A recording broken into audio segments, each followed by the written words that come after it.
اعوذ باللہ من الشیطان الرجیم بسم اللہ الرحمن الرحیم وَإِذْ قُلْنَا لِلْمَلَائِكَةِ اسْجُدُوا لِآدَمَ فَسَجَدُوا إِلَّا إِبْلِيسَ أَبَى وَاسْتَكْبَرَ وَكَانَ مِنَ الْكَافِرِينَ۔ صدق اللہ العظیم۔ معزز سامعین، آدم علیہ السلام کی علمی فضیلت فرشتوں کے سامنے عیاں ہو گئی۔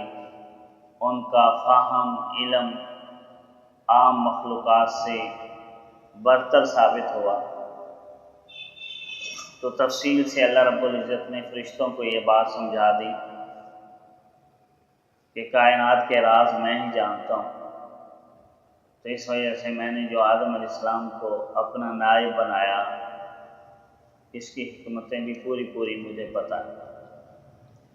اب آدم علیہ السلام کی برتری اور فضیلت ثابت ہو جانے کے بعد اب آدم علیہ السلام کی تعظیم کا مرحلہ ہے۔ اب کہا جا رہا ہے کہ آدم علیہ السلام کی تعظیم بجا لاؤ۔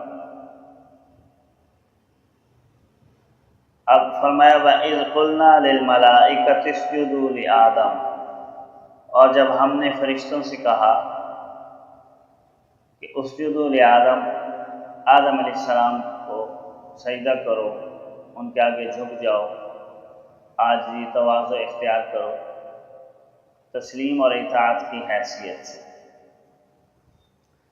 اب اصل حکم تو فرشتوں کو ہے، یہاں للملائکہ اللہ رب العزت فرما رہے ہیں کہ ہم نے فرشتوں سے کہا، لیکن فرشتوں کے ساتھ جو باقی مخلوقات ہیں سب اس حکم کی پابند تھی کہ ساری تعظیم کریں۔ جس طرح بادشاہ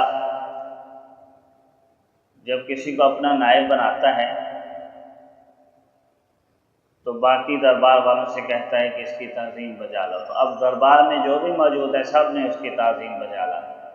یا بادشاہ جب اپنے کسی وزیر کو یا نائب السلطنت کو کوئی حکم دیتا ہے تو وہ صرف اس نائب السلطنت کے لیے حکم نہیں ہے، پھر وہ سب کے لیے حکم نامہ کہ سب اس کے حکم کے پابند ہیں۔ جب بڑا پابند ہے تو چھوٹے بھی پابند۔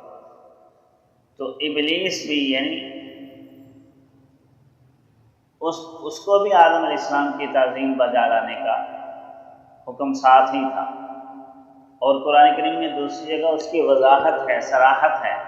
یہاں تو صرف اگرچہ فرشتوں کا تذکرہ ہے، لیکن دوسری جگہ اللہ تعالیٰ نے ابلیس کو مخاطب کرتے ہوئے یہ بات پوچھی ہے کہ ما منعک الا تسجد اذ امرتک، کس چیز نے تجھے روک دیا سجدہ کرنے سے جب میں نے تجھے حکم دیا۔ اس کا مطلب یہ کہ صرف فرشتوں کو ہی نہیں حکم تھا، اور بھی مخلوقات کو حکم تھا، اور ان میں ابلیس بھی شامل تھا جو جن ہے۔ ابلیس کو نوری مخلوق نہیں ہے فرشتوں کی طرح، وہ ناری مخلوق ہے، آگ سے پیدا کیا ہوا جن ہے، تو اس کو بھی اس کا حکم تھا۔ یہاں اگرچہ فرشتوں کا تذکرہ ہے، باقی مخلوقات کو بھی یہی حکم تھا کہ تعظیم بجا لو۔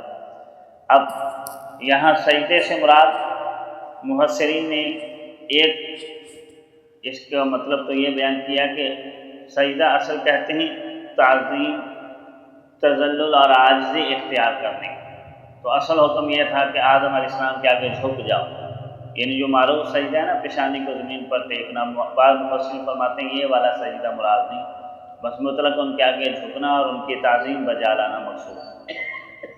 اور دوسرے مفسرین نے یہ بات کہی ہے کہ سجدے سے اگر سجدہ ہی مراد لیا جائے جو عام حالت کے اندر ہم کرتے ہیں، تو اس سے مراد سجدہ تعظیمی ہے، سجدہ عبادت والا نہیں ہے، کیونکہ سجدہ تعظیمی گزشتہ شریعتوں میں جائز تھا، ہماری اس شریعت میں تو سجدہ تعظیمی بھی جائز نہیں، عبادت والا سجدہ تو کسی شریعت میں بھی جائز نہیں رہا۔ اب مثال کے طور پر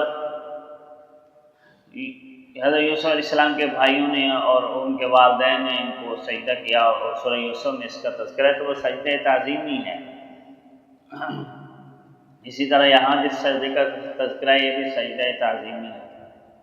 اور نبی علیہ السلام کا فرمان ہے کہ اگر میں سجدہ کسی کے لیے جائز سمجھتا تو بیوی کو حکم دیتا کہ شوہر کو سجدہ کرے، تو وہ جو سجدہ کی حضور فرما رہے ہیں نا کہ اگر میں اجازت دیتا تو وہ سجدہ تعظیمی کی اجازت دینی تھی. سجدہ عبادت تو کسی وقت کسی مرحلے میں بھی جائز رہا ہی نہیں، کیونکہ تمام کے تمام جو وحی ہے، جو تمام انبیاء کو تعلیمات دی گئی، اس کی بنیاد توحید کے اوپر ہے، اور غیر کی عبادت کسی شریعت میں بھی جائز نہیں رہتی ہے.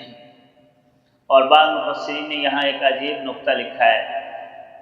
وہ نقطہ یہ لکھا ہے کہ سجدہ اللہ